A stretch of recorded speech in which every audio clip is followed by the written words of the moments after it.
The latest ratings are in for The Acolyte, and we have no idea what they actually are because the show has completely fallen off the top 10 list, according to Luminate. This is very, very bad news for the people at Lucasfilm and Leslye Headland. Before we get to this, I'd like to ask you please hit that subscribe button, hit that bell for notifications so you don't miss any of our future videos here at the Trent Report. If you'd also be so kind, hit that like button. Let's send this video into the YouTube algorithm so more people can watch it. I wrote this up over at thatparkplace.com yesterday, and we got this information here from user Now It's Known. He shared the Luminate data for their streaming originals television chart for the week of June 29 to July 4, 2024. That is the week that the 6th episode of The Acolyte premiered, and the show is nowhere to be seen on the chart. The lowest show on the chart, Apple TV Plus's Presumed Innocent, clocked in at 282 million minutes watched. You can see right here, the top 10 includes The Bear, Worst Roommate Ever, Supercell, Love Island USA, Owning Manhattan, Bridgerton, The Boys, America's Sweethearts, Dallas Cowboys Cheerleaders, My Lady Jane, and Presumed Innocent. Nowhere on the list is The Acolyte. It is no longer on the top 10 list. So it's unclear what kind of viewership the show actually brought in and whether or not the show saw a decline this week or not. The reason being is that Luminate reported last week that The Acolyte only brought in 232.2 million minutes watched. Given that's the low, given that the lowest show clocked in at 282 million minutes, what was it again? Apple TV Plus's Presumed Innocent, 282 million. It is possible that The Acolyte saw its viewership increase. However, this would defy the quickly forming trend of the show. The Acolyte only brought in 210 million minutes watched in its premiere week. It ballooned to 380.5 million in its second week. And I think that's because that's when they debuted episode 3. That is when a lot of people were tuning in to see if this was really the train wreck that a lot of people were making it out to be. And indeed, it was. They introduced something called the Thread. They introduced lesbian space witches. They had the lesbian space witches conceive twins via their force or their power with the Thread. It was all kinds of absolutely terrible. And then there's a heavy implication that the Jedi slaughtered these lesbian space witches. So obviously trying to paint the Jedi as villains in a lot of people's minds. I actually think that would be something heroic, slaughtering these people. They admitted that they were engaging in dark and unnatural powers, and the Jedi are not going to tolerate that and went in and eradicated them for basically worshiping evil and trying to create life. And then we saw here that the third week it dropped to 262 million. That's when they released episode 4. And then episode 5, the last time we actually have numbers from Luminate, it dropped to 232.2 million. So you can see that it ballooned when people wanted to view the train wreck. I think there's also probably some bleed over from the premiere there.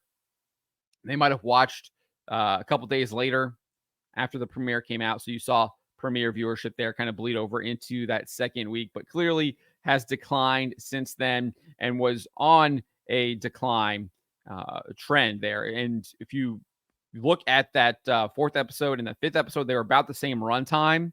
So even if you factor in runtime, it still is about the same, and you still saw 30 million minutes decline. So that's actual viewers tuning out of the show. And that's even including when you think people might be tuning in to watch all 4 or 5 episodes and binge watch them all at once, because that's how these data analytics companies do this.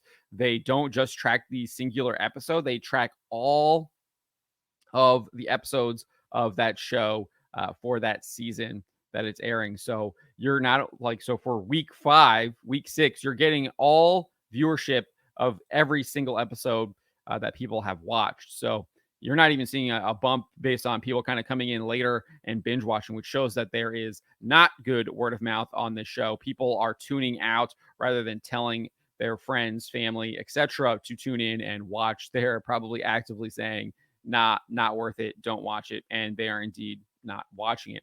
I think that's very clear with that episode 4 and 5 decline there. Regardless of what the show's viewership is, it falling off the top 10 charts is not a good sign. Willow, which was also a Lucasfilm production, never charted on Nielsen's top 10 streaming original programs list. The series' 2-episode premiere, which debuted on November 30, 2022, did worse than the 10th ranked The Santa Clauses, which had 349 million minutes watched. Willow did not get any better from there. It failed to break into the top 10 in its second week as well. This time, however, it had less than Crime Scene, The Texas Killing Fields, which had 289 million minutes viewed. In fact, the series would never chart on Nielsen's top 10 streaming original programs list. And based on what we're seeing from the Acolyte, it could be in the range of Willow. Obviously, we never really got to see what Willow did. We know that it was clearly below 349 million minutes when it had a 2-episode premiere. And then in its second week, we know it was below 289 million minutes. We know that the Acolyte did only 210 million minutes in its 2-episode premiere. It did go up to 380.5 in its second week, but it quickly fell behind that 289 million minute mark where we were looking at 262 and then 232.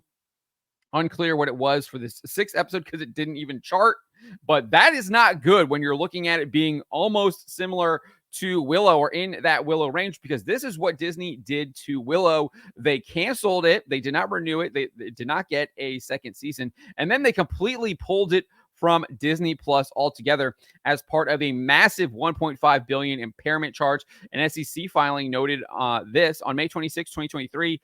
The Walt Disney Company removed certain produced content from its direct-to-consumer services.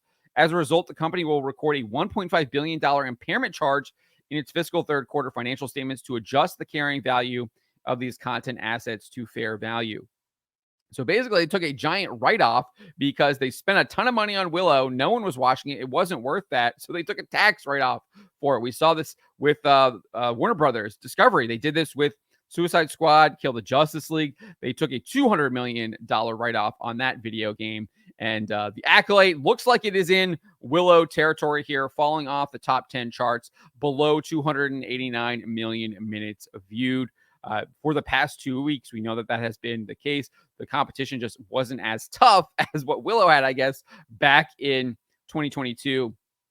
Early 2023. So this is absolutely terrible news for Lucasfilm, for the Walt Disney Company, and Leslye Headland. People are not watching her show. They don't like it. They're tuning out, and it's getting to levels where it could end up being actually scrapped, no renewal, and then potentially pulled off of Disney Plus because it's actively losing them so much money. That is where we're at now with the Acolyte. That's how bad this show is. That's how poorly it is performing. But let me know what you guys make of this. Let me know in the comments below. Remember to always be charitable, especially to each other, but to always speak the truth.